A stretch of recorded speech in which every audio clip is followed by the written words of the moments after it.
Yang pokok dalam wudu itu ada 4. Sisanya sunnah. Awas, kalau yang 4 ini tidak sempurna maka batal wudunya. 1. Faksilu wujuhakum, basuh wajahnya. 2. Wa aidiakum ilal marafiq, ini yang sering keliru.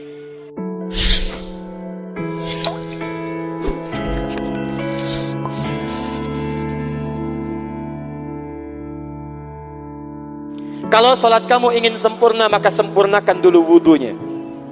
Awas, hati-hati bu ya, bu. Lihat baik-baik. Kata para ahli hadis, kenapa Nabi mengajarkan wudu dulu? Padahal orang ini yang salahnya sholatnya. Kenapa wudunya yang diajarkan? Kata para ahli hadis, ini menunjukkan ada kaitan antara wudu dengan sholat. Kalau orang benar wudunya, pasti benar sholatnya. Kalau orang wudunya salah, akan berdampak pada tidak sempurna sholatnya. Silahkan ibu cek, anak ibu wudunya seperti flash, cepat, kilat. Secepat kilat, itu pasti menunjukkan sholatnya bermasalah. Nah sekarang bagaimana Nabi menunjukkan wudu yang benar? Yuk kita lihat pelan-pelan. Buka Quran surah ke-5 ayat ke-6, paling kiri sebelah atas. Ayo lihat sini, lihat. Kata Nabi, kalau sholatnya ingin sempurna dimulai dari wudu. Ya ayyuhalladzina amanu, kalimat wudu dibuka dengan kalimat iman. Idza qumtum ilas shalah, kalau kamu ingin sempurna dalam menunaikan salat, faghsilu wujuhakum, maka mulai dengan menyempurnakan wudu. Lihat baik-baik, saya tidak bermaksud mengajarkan, hanya mengulang kembali apa yang kita pelajari. Yang pokok dalam wudu itu ada 4. Sisanya sunnah. Awas, kalau yang 4 ini tidak sempurna maka batal wudunya. 1. Faghsilu wujuhakum, basuh wajahnya. Kalau disebutkan wajah dalam bab wudu, itu tidak ada yang lain kecuali bagian tampak muka. Jadi ya, kalau yang punya jenggot, itu termasuk janggutnya di selai-selai. Kalau bapak kalau tidak punya jenggot atau belum punya jenggot, tidak usah maksa. Karena sunnah dalam hadis jenggot itu sunnah merawat, bukan menumbuhkan. Silakan buka tentang babul liha, bab jenggot. Itu hadis-hadis tentang sunnah jenggot, sunnah merawat. Merawat bagi yang punya jenggot. Tapi yang tidak punya jenggot jangan dipaksakan. Beli arang, sok. Beli timun, tidak usah. Ya, tapi kalau ada jenggotnya silakan rawat dengan baik supaya menampakkan nilai-nilai kemuliaan. Tahan. Sekarang kita mulai. Bagaimana cara berwudu yang baik? Perhatikan baik-baik. Kata Quran faksilu, membasuh wajah. Kalimat Qurannya menggunakan kata ghasala. Ghasala itu ambil airnya, tumpahkan di tempat yang dibasuh. Ambil airnya, tumpahkan di tempat yang dibasuh. Mohon izin, tahan sebentar mas. Sini mas. Puntennya yang pantosan ke dia sekedap.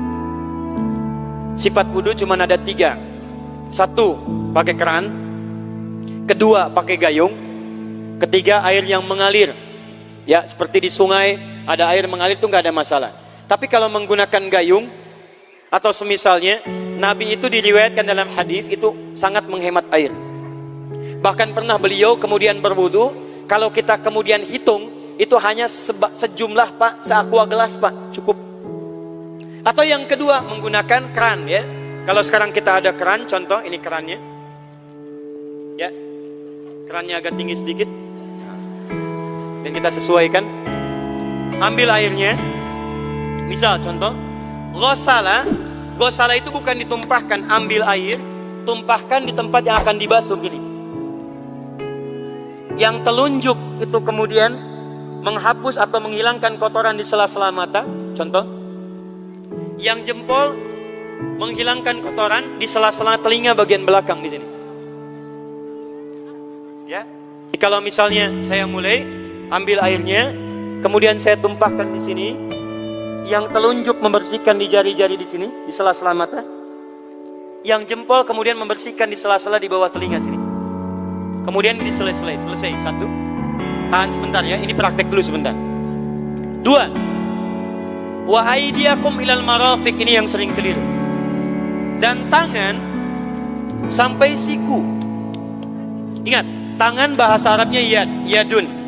Tapi dalam ibadah itu selalu diberikan batas. Misal, ini kafun. Ini asabi'.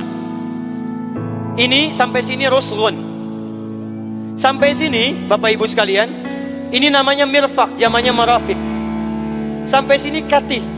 Dari sini ke sini itu yad, tangan.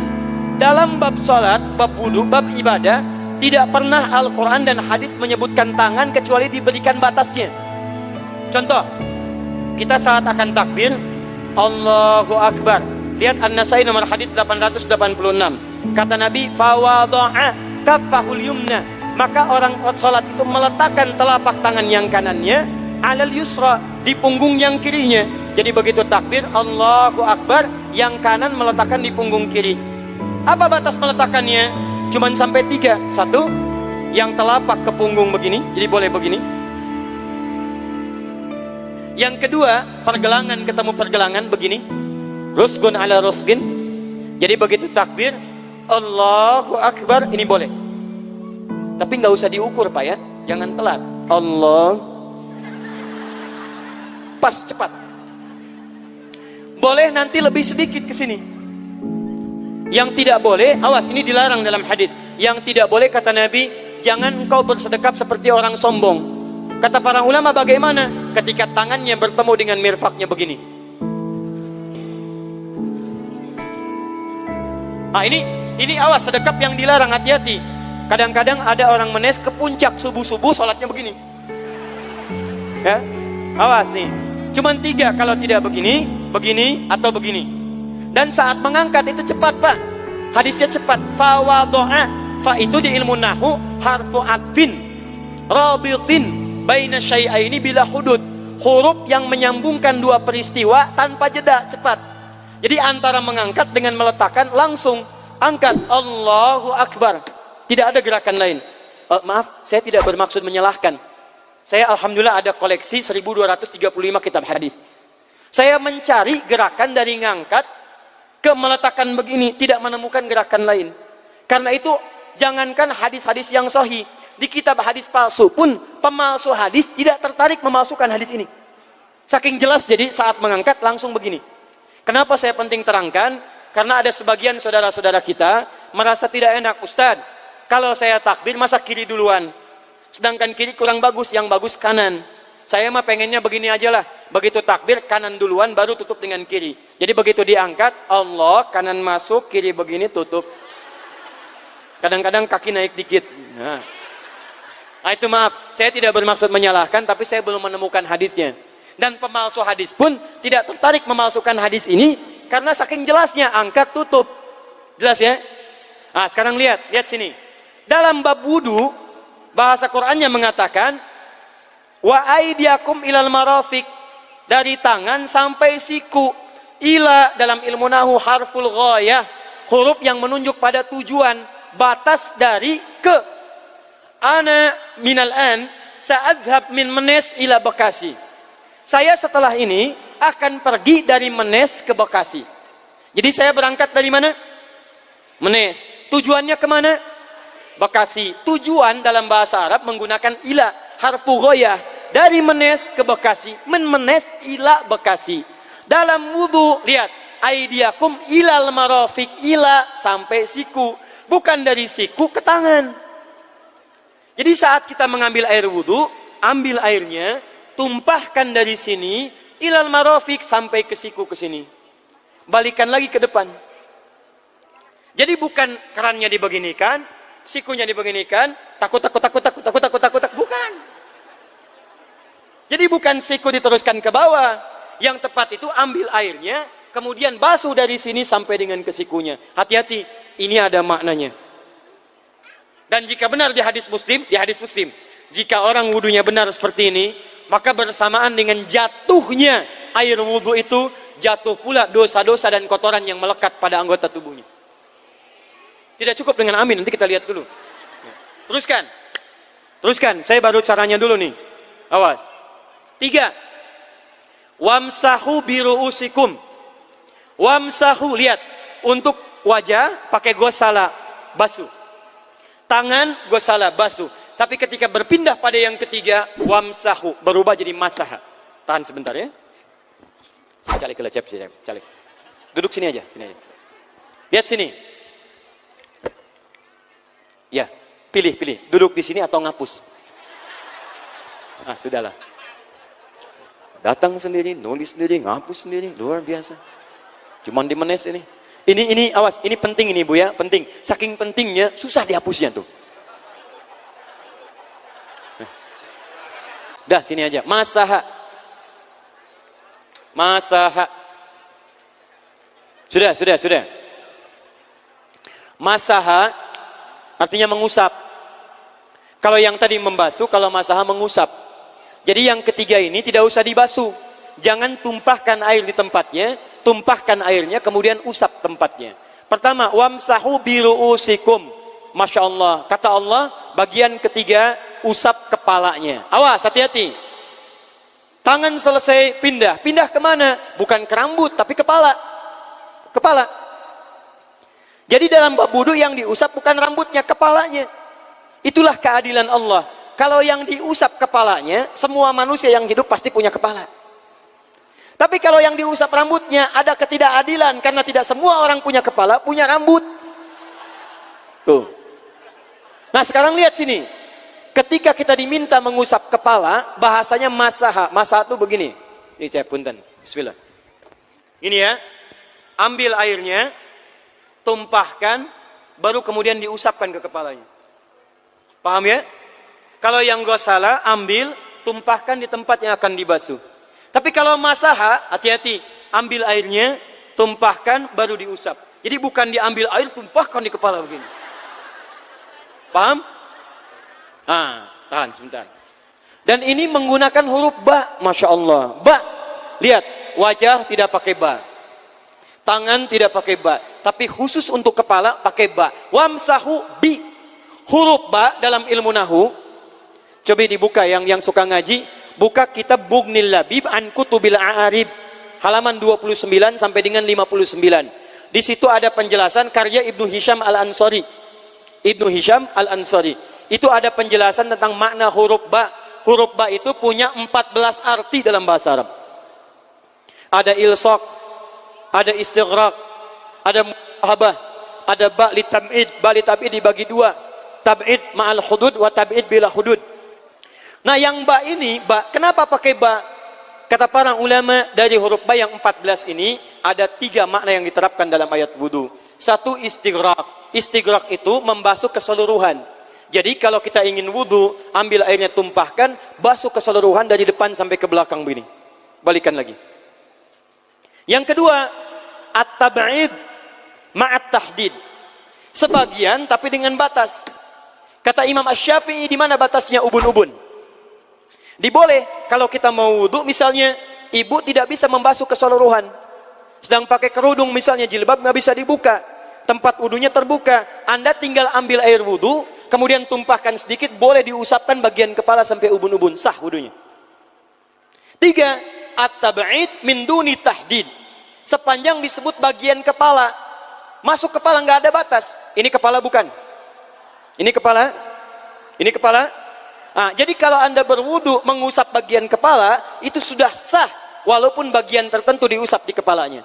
Kapan ini dipraktekkan? Kata Imam Malik, kata Imam Abu Hanifah, ini dipraktekkan kalau seorang memiliki satu sakit di kepalanya yang tidak memungkinkan dibasuh keseluruhan.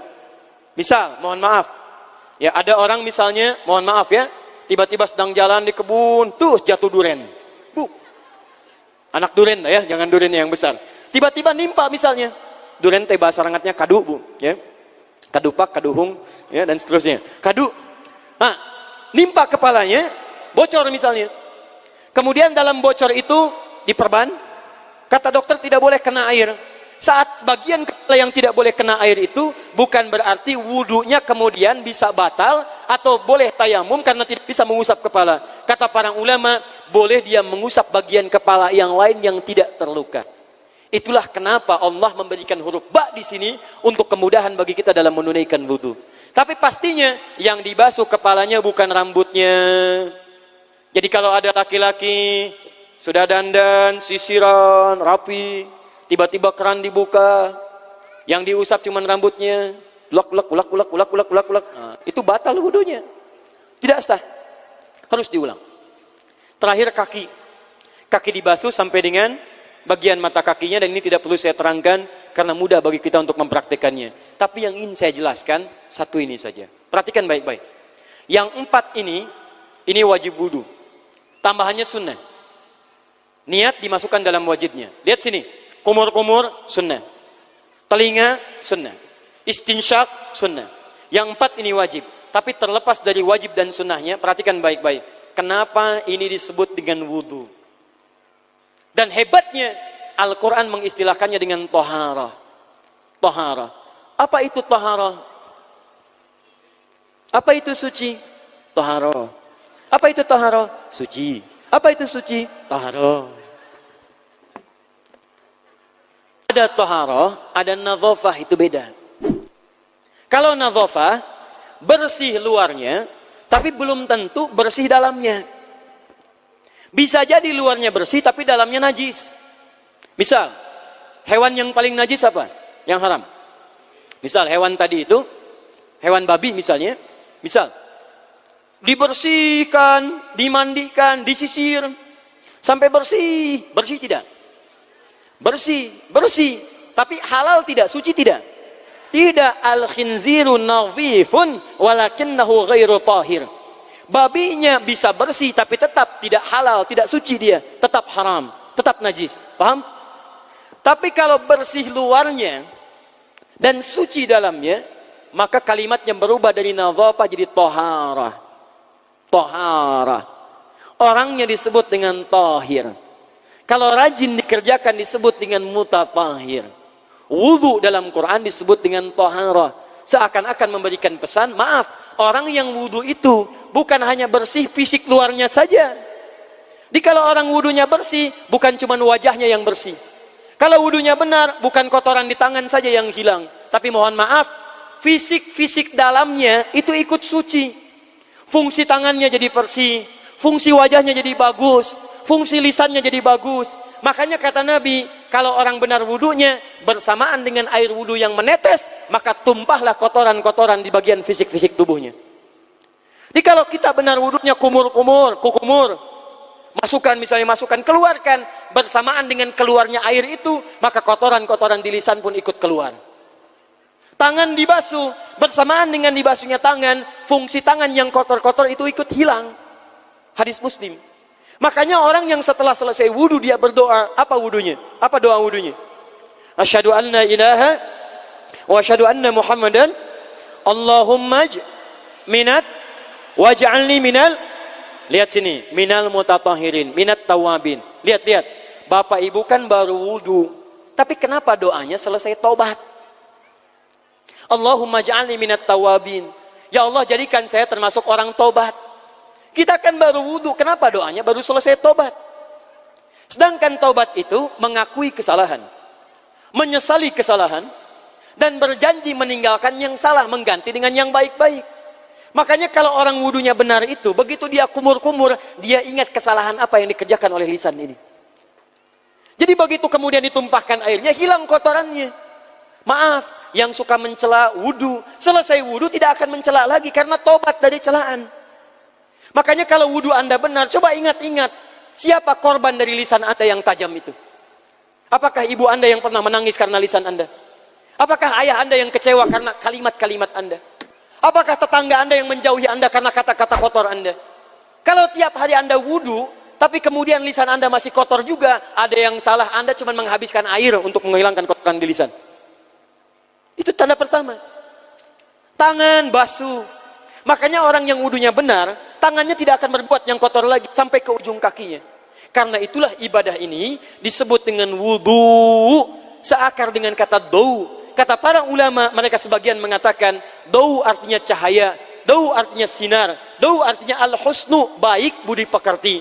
Kalau orang benar wudunya, bertambah sinar di tangannya, sinar di wajahnya, sinar di lisannya. Apa sinar itu? Di dunia sinar-sinar amaliyah kebaikan, sifat-sifat baik, di akhirat pancaran-pancaran kemuliaan. Satud'a ummati yaumal qiyamati ghurral muhajjalin. Akan dipanggil umatku di hari kiamat dengan banyak cahaya melekat di tubuhnya.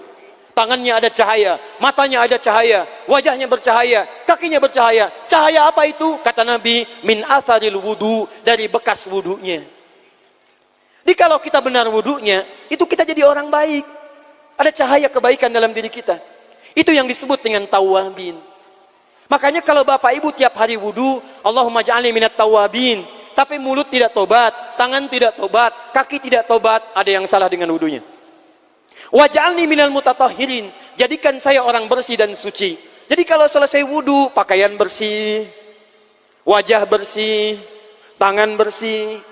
Ini pakaian bersih, pakai jas, pakai dasi, tapi tangan tidak bersih, korupsi juga, mencuri juga, menipu juga, ada yang salah dalam wudunya.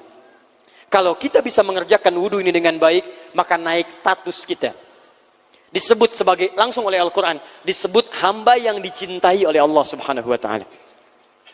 Di Quran surah kedua Al-Baqarah ayat 222. Saya tutup. Lihat ayatnya. Di ujung ayatnya. Innallaha yuhibbut tawwabina wa yuhibbul mutatahhirin. Sungguh Allah akan sangat mencintai orang-orang yang taubat dan orang-orang yang terbiasa untuk bersuci. Kita selesai wudu mengatakan, Allahumma ja'alni minat tawwabin waj'alni minal mutatahhirin. Dijawab oleh Allah, innallaha yuhibbut tawwabin wa yuhibbul mutatahhirin. Karena itulah orang yang rajin wudu adalah orang-orang yang dicintai oleh Allah Subhanahu wa taala. Jadi kalau Bapak Ibu, maaf ya, sekarang cek, kalau batal wudu pengen wudu lagi. Tidak hanya saat sholat. Sekarang batal wudu, ingin wudu. Batal wudu, ingin wudu. Itu tandanya Bapak Ibu sedang mendapatkan cinta dari Allah Subhanahu wa taala. Tapi hakikat cintanya bukan pada wudunya, tapi berubahlah orang itu menjadi baik dan dekat dengan Allah Subhanahu wa taala.